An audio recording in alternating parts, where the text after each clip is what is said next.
तो अब तक हमने देखा कि किम जब वापस जा रहा था तब वो चैन दीदी से बम्प हुआ और चैन दीदी ने उसे वो रिंग दिखाई जो जंगकुक उसे देकर चला गया था कि ये तो बहुत ज़्यादा एक्सपेंसिव चीज़ है, ये मैं कैसे रख सकती हूँ, तुम ये ले जाकर बॉस को वापस दे देना।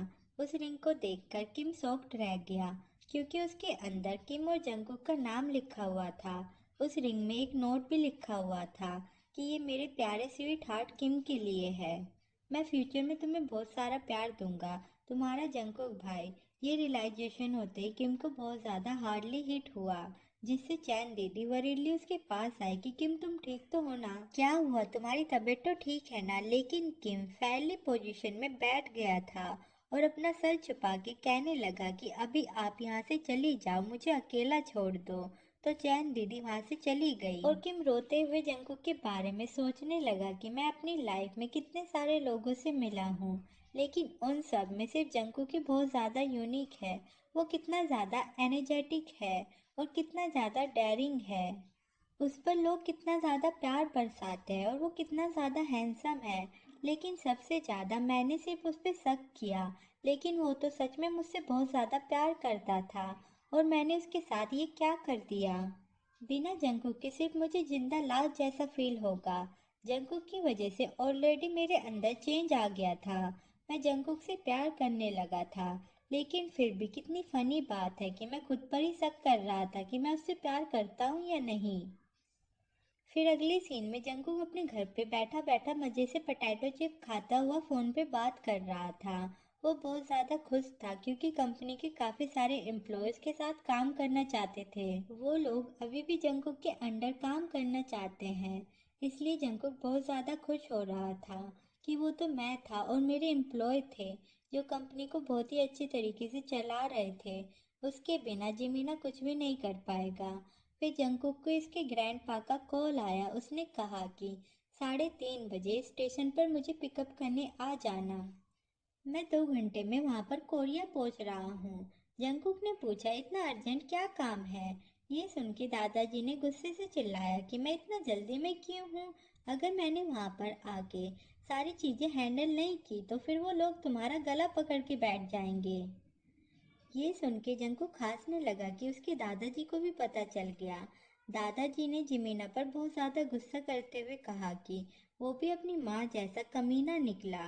जंकुक उसे शांत कराने की कोशिश करने लगा कि दादाजी मेरी बात तो सुनो, पहले शांत हो जाओ, आपको इतना ज़्यादा गुस्सा करने की कोई ज़रूरत नहीं है, वो मैंने अपनी मर्जी से किया है, मैं अपनी मर्जी से कंपनी छोड़कर आया हूँ। लेकिन उसके दादाजी का तो गुस्सा उतर ही नहीं रहा था।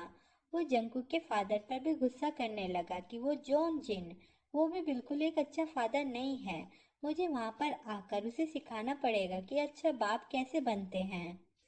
जंकुक ने कहा कि ग्रैंडपा ज्यादा गुस्सा मत करो, मैं एकदम ही ठीक हूँ, वो सब कुछ मैंने अपनी मर्जी से छोड़ा है, मुझे कोई भी प्रॉब्लम नहीं है। वो मन में बोलता है कि दादाजी अगर आप यहाँ पर आ गए तो फिर भी कुछ नहीं बदलेगा, और ऊपर से मुझे ये डर है कि इतना ज्यादा गुस्सा करने की वजह से कहीं आप बीमार न पड़ जाओ।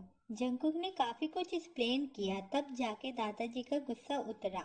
फिर दादाजी ने जंकुक को न्यू ईयर मनाने के लिए आइलैंड पर बुलाया था, लेकिन जंकुक वहां पर नहीं गया, वो साओजी के घर पर ही रहा। और नए साल की रात को वो अपने फादर के घर पर गया जहाँ पर सारे रिलेटिव आए हुए थे, ताकि किसी को भी ऐसा ना लगे कि जंकुक डर के मारे अपने दादाजी के पास चला गया। पार्टी में जंकुक ने देखा कि काफी सारे रिलेटिव अब जिमीना की मॉम से अच्छे से बात कर रहे थे। पहले वो बस जिमीना से ही बात करते थे, उसकी मोम की ओर तो वो देखना भी नहीं पसंद करते थे। लेकिन अभी पूरी की पूरी कंपनी जिमीना की बन गई है और उन लोगों ने कंपनी के शेयर भी खरीदे हुए हैं, तो फिर जिमीना से ही उन्हें इंटरेस्ट मिलेगा, इसलिए अभी वो लोग जिमीना की मोम से अच्छे से बात कर रहे हैं। जंकुक ने जिमीना की मोम से बिल्कुल भी बात नहीं की। फिर जंकुक ने अपने सारे अंकल के साथ ड्रिंक किया और फिर वो साइड में जाकर खड़ा हो गया। वो अपने सेकंड अंकल से बात कर रहा था। इस अंकल का घर शहर के इंटरेस्ट पर नहीं चलता, वो कोई दूसरा काम करते हैं। फिर बात बात में ही वो अंकल उसे कहने लगे कि उसके दादाजी का कॉल आया था और वो बहुत ज़्यादा गुस्सा लग रहे थे। उसने जो बताया उस बारे में मैं थोड़ा कंफ्यूज हूँ। तुम मुझे बताओ, अगर तुम्हें कोई प्रॉब्लम है तो मैं तुम्हारी हेल्प कर सकता हूँ। लेकिन जंगकुक जानता था कि उसके इस अंकल को सब कुछ पता चल जाएगा, फिर भी वो कुछ नहीं कर पाएगा। जंगकुक ने उसे कुछ भी नहीं बताया और स्माइल के साथ फेस्टिवल के बारे में बात करने लगा। आज के दिन जिमीना और उसकी मॉम कुछ ज़्यादा ही कॉन्फिडेंस दिख रहे थे। जिमीना ने काफी बार जंगकुक की ओर देखा था, लेकिन जंगकुक ने ऐसा ही प्रिटेंड किया था कि वो और उसकी मॉम यहाँ पर है ही नहीं। उसने बाकी सारे रिलेटिव के साथ बात की और ड्रिंक की, और फिर वो जब साइड में खड़ा था तब उसने नोटिस किया कि जिमीना की मॉम उसकी ओर आ रही थी।